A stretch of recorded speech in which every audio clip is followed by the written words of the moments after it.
What's up, man? You tuned in to Big UFO Feed. I'm rocking on allhiphop.com. All hip hop. You know what this is, right?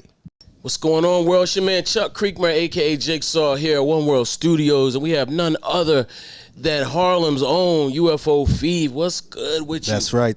Thank you for having me, man. Pleasure definitely. to see you, man. You know Finally. what we're doing. We here. We locked in. Thank you for tuning in. Thank you for having me. What's up? Let's talk. Man, I'm glad to have you, man. You know, I've been a fan of yours for a minute, man. You've been grinding for reciprocal as I've been you, man. Always following the platform. You. Always happy to whenever y'all show me love. That's like one of my highlights. Always represent. For sure. That's what's up. You know, we doubling down on our hip hop dedication. You know, our supporting artists. Period. You know, it's a lot of conversation around rap or hip hop, what we need to be doing. Right. And I said, man, we gotta give a man up here. He's definitely holding it down. And I appreciate that. Yeah, the bars is crazy. You know what I mean? So tell people about your new project, Blood on the Bills. Talk about that a little bit, because I mean, I'm not gonna lie, like that joint just showed up. Yeah. I was like, yo, you got another one? Yeah, so Blood on the I've always wanted to be consistent. So during COVID, I managed to record like a lot. And right before COVID, I had some stuff. So being able to roll it out and able to keep rolling has been, so I've had Blood on the Bills for about a year in the stash. We've had it, and we were really waiting for the vinyl situation to get situated, because it takes a long time now after everything that's been going on in the world. So yeah, man, it was on the to-do list for sure, and I'm glad it's been getting love. So the new joint that's out right now is called Blood on the Bills. It's produced by a producer named Finn. He's by way of Canada, Jamaican born, Toronto bred, and producer. He's with a collective called BBM, and they do their thing out there. So I linked with him maybe around 2020 when he hit me up, and he started sending me tracks, and I got the project done pretty fast, and I sent it to him, and he dressed it up as what we knew, where everything with the skits and all that good vibes. That's dope. That's dope. When I got it back, it was something new. I was excited to hear it. Oh yeah, you know, that's the second time I've heard somebody say something like that, where they put the vocals down, and then the producer puts his magic on that. Yeah, exactly. Yeah. So, it's happened to me like a few times in my career, but this one, like, it happened one other time with Big Ghost, where I didn't hear the project right. totally another way. But with Finn was the same thing. I sent it, I had what I had, nice little track list I was thinking it was, and then when he sent it back and it was totally different, I was like, wow, he blew my mind. So it was dope to hear that and experience that as well as an artist. Now, what about talk about the other two projects you dropped this year, and how are they different? The top of the year, we dropped E Pluribus Unum with DJ J Hart. That one is different. I think I kind of dedicated that to my surrounding friends. It was like I put my friends on the cover, and it was also a project where like I kind of discussed things that were I grew up around. Just with this collective of friends and events, and that was dedicated to them. And Jay Hart being a close friend, it was cool to do that with him. Then that I dropped has money on it, right? That has money on it. Then I dropped Sunsets in the Ghetto during the summer, which is produced by a producer from the Bronx. His name is Crisis 187, Soundview area of the BX, and that one, it just sounded like the summer when we recorded it. And I was like, oh, this would be dope to put it out, because we were moving around, so it felt good for the vibe. And then right now to Blood on the Bills, produced by Finn. We were ready, Wash the Bills sounded good, and I was like, yo, before the hoodies come out, let's put something out so that people can ride around to it and get some money to it. Okay, that's what's up. Now I think, oh man, you have to help me out here. I think it's E Pluribus Unum. Where you start off with Diddy, is that the one? Yes, that's where I start off the conversation about Diddy calling me. Yeah, what was that about? You didn't really finish the narrative. So that comes from an experience I had after my uncle had passed away. I was feeling a little down on music. It wasn't showing no return. Right. And a lot of my friends were successful in the streets. and were like having material things, and it was making me feel lesser of myself because I was using all my money like on a studio and stuff like that, but I wasn't seeing that in return. So it was giving me like a glimpse of like depression and stuff, how I felt to not be going nowhere. And my uncle passed away, and like 3 days after my uncle passed away, I ended up getting a call from Diddy. Yeah. So I had a record. I had put a record out called Mr. Nice Guy. Okay. And pardon me. Right before I put Mr. Nice Guy out, I had put a record out called Taxes, and it had like Matthew Ragazzino on it. Okay. It was like people wasn't really doing that kind of hip hop at that time, like we were saying off camera. So like I put it on SoundCloud, and somehow it got to Diddy, and he called me and he told me he heard the project. Okay. So that kind of like lifted my spirits up, hearing him say like the kind words he gave me, and like he complimented my lyricism and told me, you know, that kind of stuff is still prevalent, like don't stray away from it, you know what I'm saying, keep doing what you're doing. And that kind of pushed me to write Mr. Nice Guy, which is to how I got to meet Joe Crack, you know what I'm saying? That's that, first of all, shout out to Diddy. That was, you know, you don't hear that type of stuff. Yeah, man, often. Piece of Diddy all the time, because that really meant a lot to me. And it was a spiritual call at the time.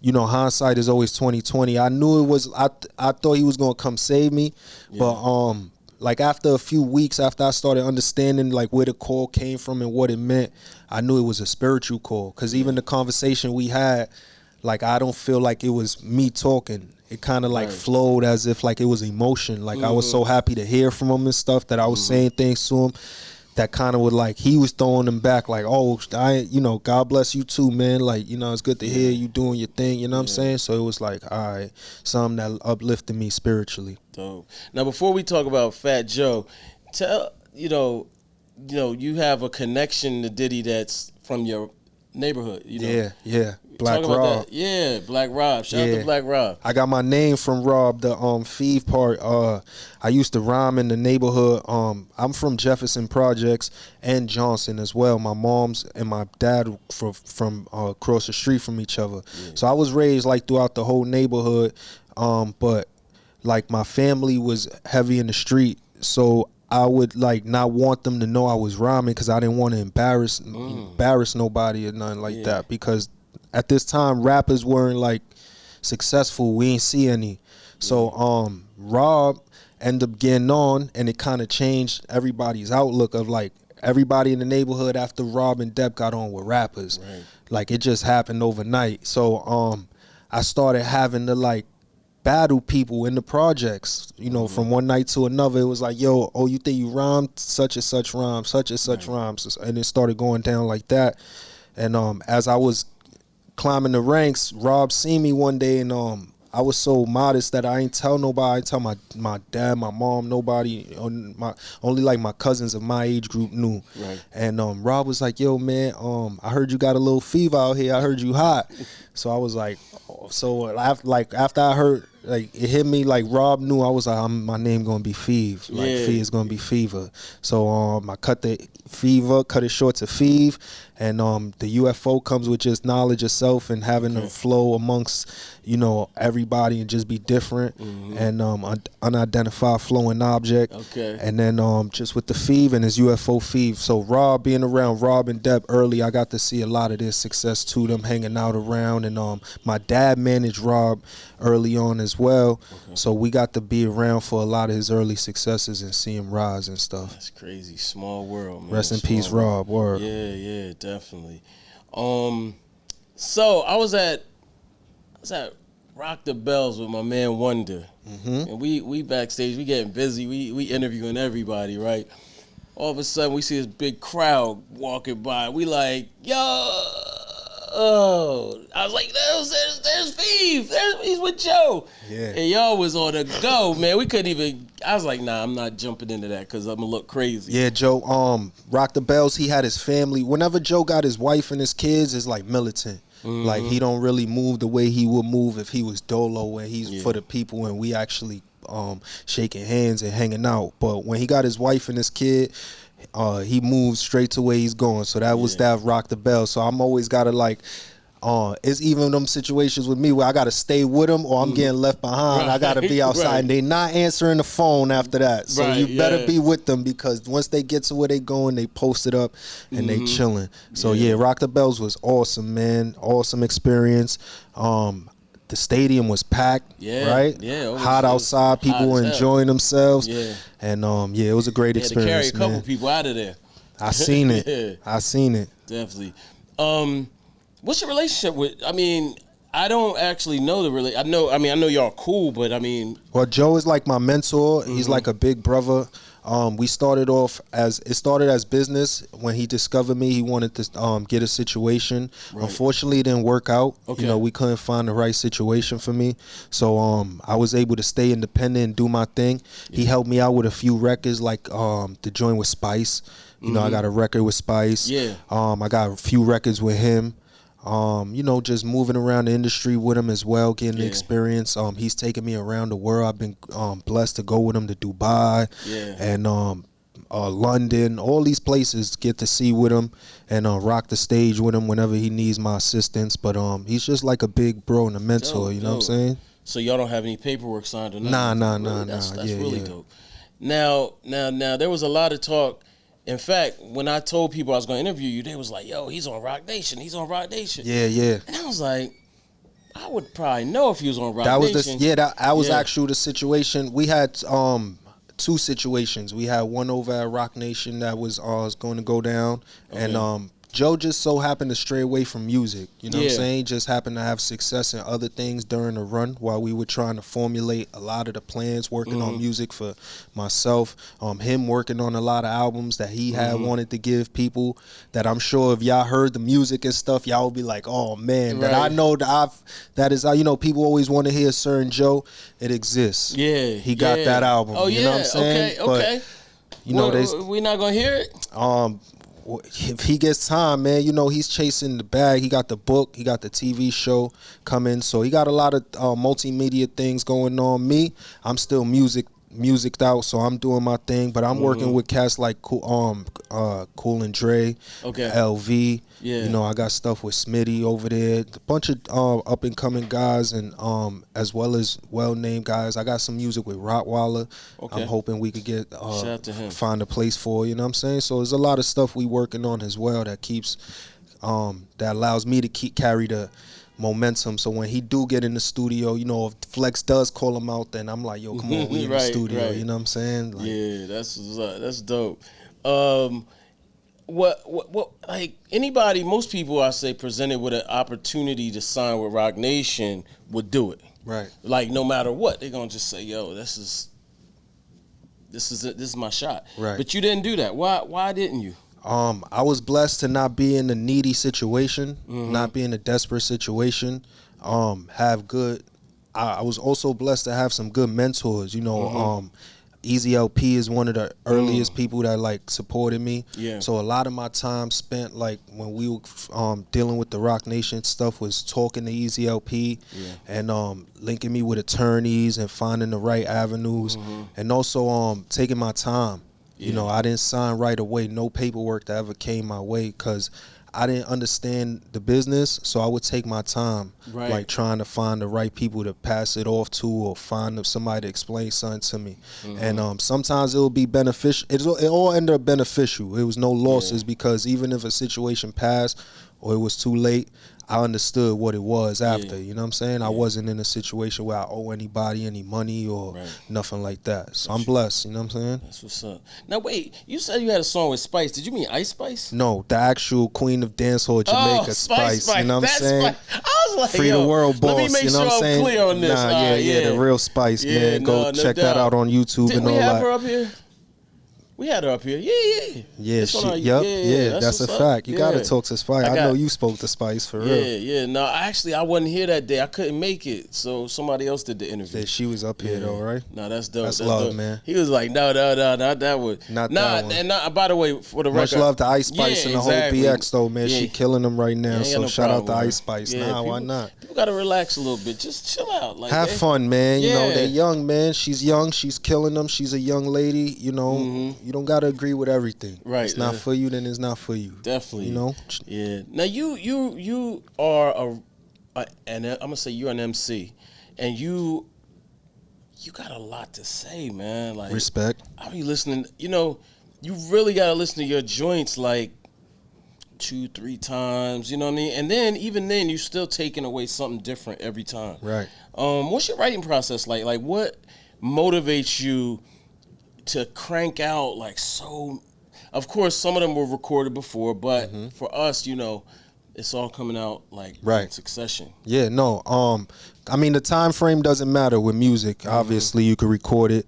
I try to stay away from touching on current events that are time the music. Right. You know, I try to keep it just widespread information. Yeah. But as far as what I do to create the music, Twin, it all is all graduated. I used to stay home and write. Yeah. That was like the first process, you know, in the house, just write music, messing with producers like Static Selector. I've been able to like be blessed to actually work in the studio, right? But at the same time, these guys don't take their time. You know, Static will play a beat, and if you like the beat, you say you like it, you got to have something for it. Right. You know, so I realized that after like the second session, I started finessing. So when I'm telling them I got something for it, I ain't really got nothing for it. He like, all right, go in the studio, go ahead, go in the booth. Right. And I'll just, you know, go in there and try to spit some, put what I can together.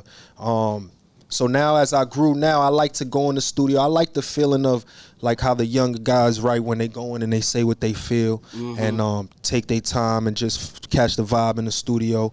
But if it's something I'm working on that has some significance to it or something that's got to be said that's, you know, needs some time, then I'll write, man. I'll take my time, find the right words. So do you do the, I'm going to rap 2 bars, go walk around the block or something, come back? No, what I'll try to do is I'll try to do it. I've seen many processes of it. So what I've pieced together is I most likely just need the opening 4.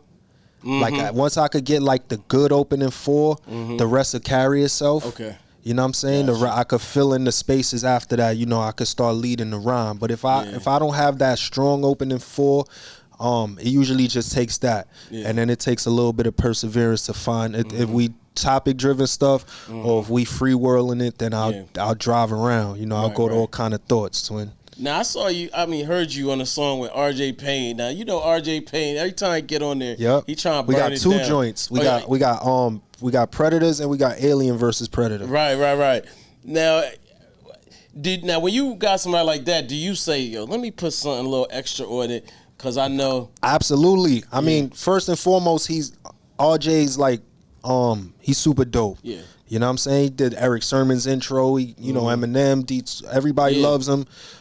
So when he reaches out, when him and PA Dre reach out to me, then it's like, first of all, my confidence is high because I'm like, like about time, like somebody want to rap with me, you know what I'm saying? And they like, come on, Fev, let's do something. And then second of all, it's like, all right, let me show out because I know RJ's gonna go crazy. So let me try to do the best of what I could do. And I know what he's gonna provide.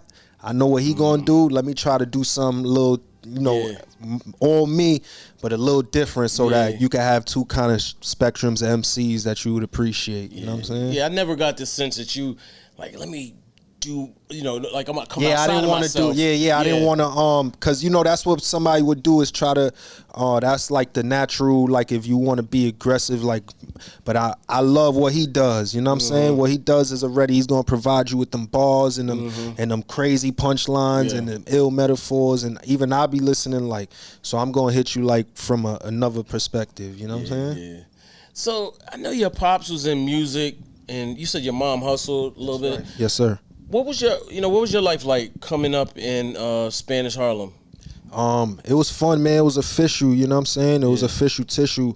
Everything about it was real. I come from a large family. I have my mom has 4 sisters, so I have a total of 5. You know, there's 5 on her side. Then my dad has 4 brothers, so there's 5 of them. Yeah, you know what I'm saying? So it's like uncles. My uncles Wall Street guys.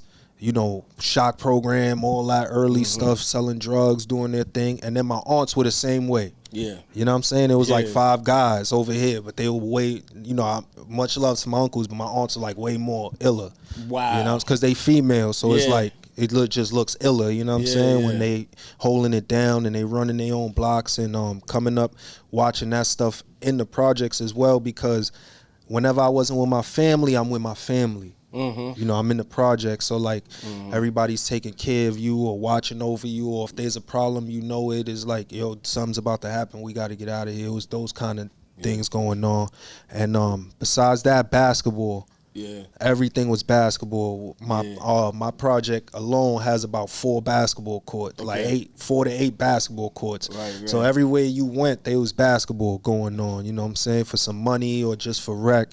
So it was heavy basketball. And then as we matured, man, and started getting into our own interests and hobbies in the streets, came the music, and you know, the getting fly and getting money and doing all that stuff. And thank God we managed to stay out the way, and we here today. Now it's all music. Everything is music, and East Harlem is the same vibe now. The young guys got it. They in control, and it's the same thing. They into women. They into all kind of things like that, and they into getting money. And then the generation up under them, you know, the 18s, 17s, they just coming outside. They the violent ones. They the ones we trying to connect with and tell them, you know, it's okay to chill out. Y'all ain't got to be so aggressive. You know what I'm saying? Yeah. So that's pretty much the vibe of what it would. That's what the cycle has been. And now as I'm growing, I'm seeing it continues. You know what I'm saying? Did you see Black Rob when you were growing up? Absolutely. Yeah. Absolutely seen Black Rob, man, play basketball. Yeah. Black Rob was a part of the neighborhood, like the main set of guys. Yeah. You know, there's always a main set of guys. He was a part of that crew. Yeah. And he was a mainstay in the neighborhood. Of course he had his demons he was dealing with. You know, it wasn't always perfect. In my neighborhood, he's known for taking. Yeah. He's gonna take. You know what I'm saying? That's what he's known for in my neighborhood. That's the stories when they lighting the candles, when everybody shares a story with him, and they'll be like, yo, I remember Rob was robbing this shit coming out. So, you know, but I'm from the projects, man. You know what I'm saying? So it's like everybody got something wrong with them. We all got PTSD. We all fried. My neighborhood is full of we all fried, but we got motion and we active and we try to stay positive and stay out the way. I mean, that really comes through in your music, man, and it's really, for me, like it's like back to the essence of hip hop, right? Where when you rap, you're letting people know what you see and what you've experienced, right, firsthand. So that's the beauty of it, you know. Thank you, I appreciate it. That's all I gotta try. I try to keep it like from that perspective, twin, and not try to feed them any more, any less. Yeah, you know what I'm saying? Yeah, definitely. Now you have a couple lines in there. Now, obviously, I couldn't write down every line, but you had one line that said, "The black man is God," and I was like, "Yeah, what?" I was like, oh, man, what has he seen? Like, what is he taking in? You know what I'm saying? The black man is God. I don't co-sign the coonery. You can do the math and see Fever's who he proved to be. It's That's just heavy bars like that. Like we were just literally talking about. Not to say that every line is like that, but. Yeah, no, every line ain't like that, but there's lines like that throughout the whole project, and I try to keep them the darts there, and just show where I'm at for those that know. Yeah. Everybody might not know, or you might want to get to know, and then you hear something that leads you on to do the knowledge and get some knowledge for yourself. Yeah. For me, it just comes from all the years of studying and reading, and even the things that's going on we see in the media right now with the controversy between certain billionaire hip-hop artists and the things they're dealing with and what they're saying as far as who's the original people and who's this and what's going on. And again, I'm not here to push anybody towards any views, but if you just follow the text and you read, then you can formulate different opinions based on the books of the times past. You know what I'm saying? Yeah, you all, speaking of books, you also had a line, you said, if I have the Quran, what do I need school or something? Yeah. Something like, what do I need school for if I have the Quran or something like that? Yeah, that was a line as well where it was like, just thinking of like most of the lessons you're going to end up needing are going to come from like outside of school.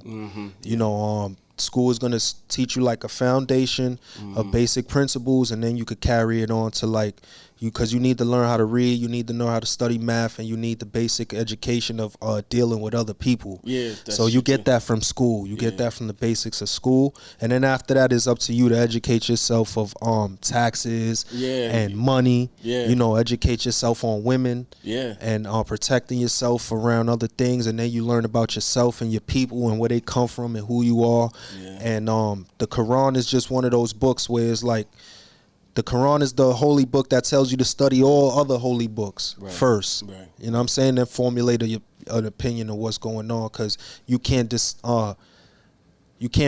dispute anything or accept anything if you don't know. If you don't have no understanding of it. You know what I'm saying? Yeah, that's a fact. That's pretty much. You're smart. Like, you know what I'm saying? Like, yo, I like smart people. I like smart rappers. And that's not to say that I don't like some dumb rappers. I like a little bit of everything. But, you know, I'm always impressed when someone kind of brings that knowledge to the music. So I definitely gotta salute you on that. We could dumb out too, but we try to stay positive, man. You know, because I got kids myself, and you know, a lot of my homies, we come from have-not situations, and I'm the one who tell them this kind of stuff, or builds that be building with them on this degree of like telling them stuff, or because at the end of the day, like now a lot of my main crew, like we no longer involved in none of that stuff, and for me it's such a blessing, because like where I come from, you don't really get that. Like, you know, you don't really get a group of 6 to 10 guys that got jobs. Some got their own companies. Some are chefs. One guy works as a plumber. You know what I'm saying? And it's like somebody's in jail, somebody's dead. You know what I'm saying? So it's just to like be able to have something to talk about other than street stuff or negativity. Anything negative is like a blessing. You know, that's why I always try to keep some whether it comes from life or sports or some just educated on anything else, because even in the rooms of rich people, just knowing a little bit of everything helps you. It keeps the conversation. You can know a lot about sneakers, you know what I'm saying, and you'll be in a room with billionaires and they talking about sneakers, and now's your chance, you know, to get that information off and be the coolest one in the room, you know what I'm saying? Yeah. So where do you sort of see the evolution of your music going? Like, you've been in this pocket. You've been, in this vein for a minute. Where do you see it heading? That's a great question, man. Because for myself, I see it heading certain places. I want to help develop all other artists as well on the come up, man. I want to do an album about making music under stress. You know, and not necessarily about depression, but like the depression of making music, right? And having this. It's an idea I've had that I want to get off to people. I also want to discuss, like, I also want to make music that's like not hip hop. Okay. What kind? You know what I'm saying? I haven't had, it's still foggy in my head. I haven't had the clearest vision, but there's other genres and stuff that I think that I could be useful in as well. Like just take my stab at it kind of thing. You know what I'm saying? It's a big world, you know what I'm saying? So a lot of for example, like reggaeton is so even if I'm not the main artist, you know, just writing or helping create something that's like in another genre is something I want to try to do. You know what I'm saying? That's dope.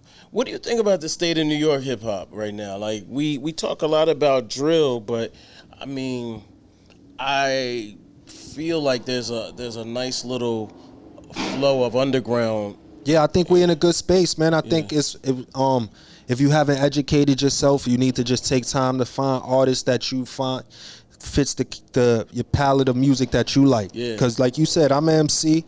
I make educated street music. You know what I'm saying? I talk for the hustlers, but I also talk for the man who got to get up for work in the morning, drop his kids off at school, go take the dog to the vet. You can listen to this with your kids in the car. I make songs that I don't curse. Yeah, you know, I try not to curse as an MC, you know what I'm saying? Because I peeped that. I was like, yo, this dude. Now you curse like one. Like as soon as I thought that thought, you curse like one little curse. Yeah, so they might be a curse in there if I gotta like I try to like get my point across. You know what I'm saying? But sometimes I might just have to say how I'm feeling. Yeah. But I don't do it a lot. You know what I'm saying? Right. So it's like, so when I do say it, you know, it's coming from a place of emotion, you know what I'm saying? Yeah. But yeah, I try to make music that you could listen to with your kids. I try to make music that you could listen to when you just had a long day, or you coming from dropping something off on the I-95, you coming back, that kind of vibe. I try to make a little bit of everything. So that's just me. There's a bunch of other artists. My man Red Inf is out there. You got countless other MCs out here that are doing their thing. Making aggressive music, making chill music, making party music, and we all in New York. Yeah. You don't have to go nowhere. You ain't got to leave nowhere, because in New York, you got 5 boroughs, and in each 5 boroughs, there's a boatload of MCs making some stuff that you might like. You know what I'm saying? So I think we all right. I think we'll be fine. That's a fact. So let me ask you, this is your first time here. We always ask this of almost everybody. I think all hip-hop's going to do a book on this. Your top 5 dead or alive. Top 5 MCs dead or alive. Yeah. Of course, the notorious, the late great Christopher Wallace, Beanie Siegel. Okay. Yo, talk about Beans, because we never hear people mention Beans. Yeah, man, he's just one of the greatest to ever do it when it comes to like that street educated rap. You know what I'm saying?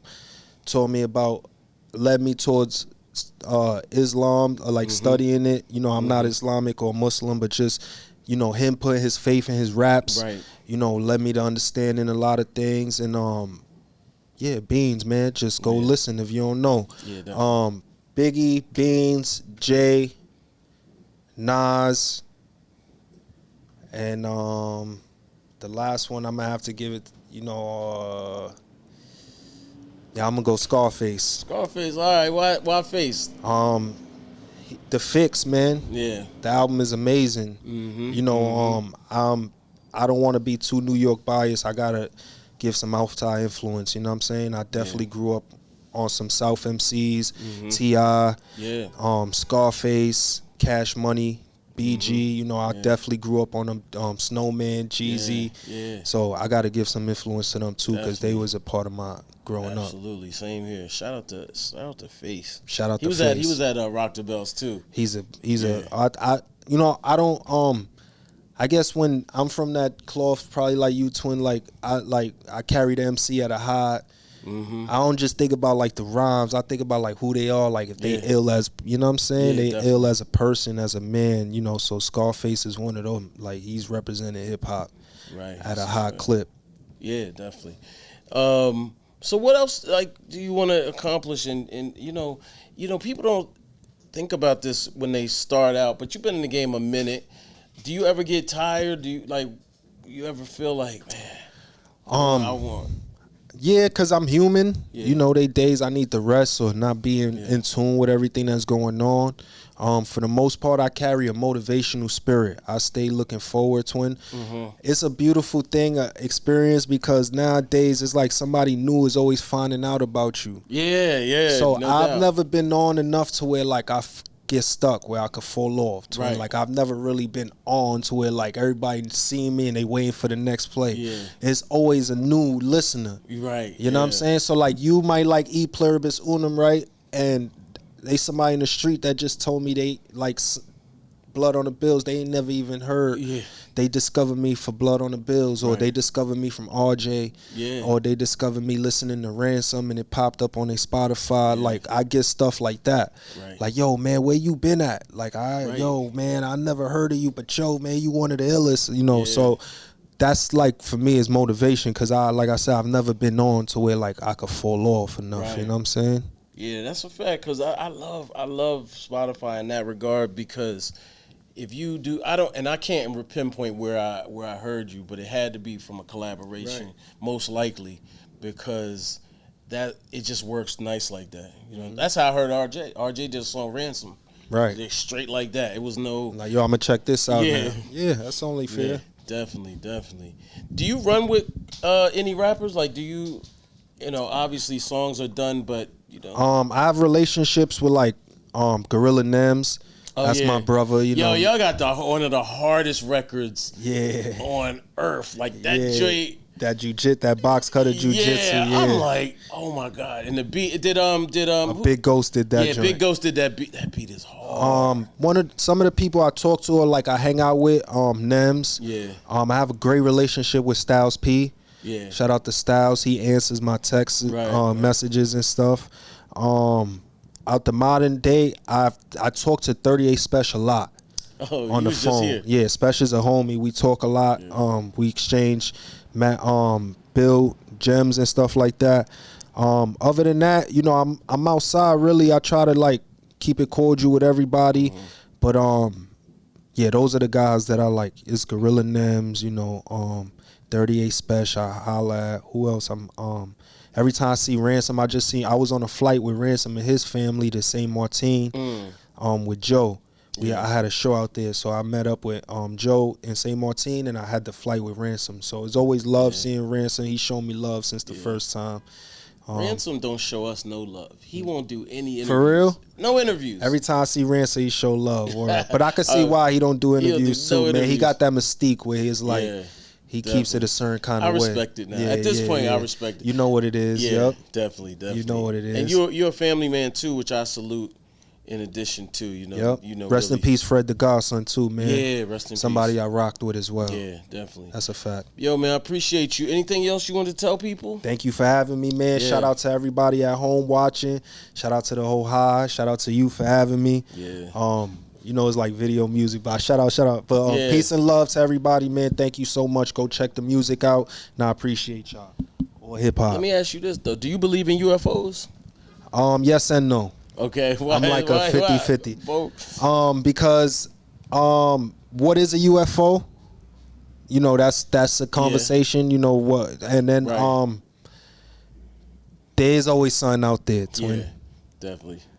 There's always something out there. I don't know where or how, you know, these are all bullet points for a conversation, but do you believe? Oh, I think something's out there. That's what I think too, somewhere. Right? That's what I'm saying. Yeah. Somewhere. They got a file on it. It's probably gonna come out right now. I believe it. I believe it, twin. All right. Salute.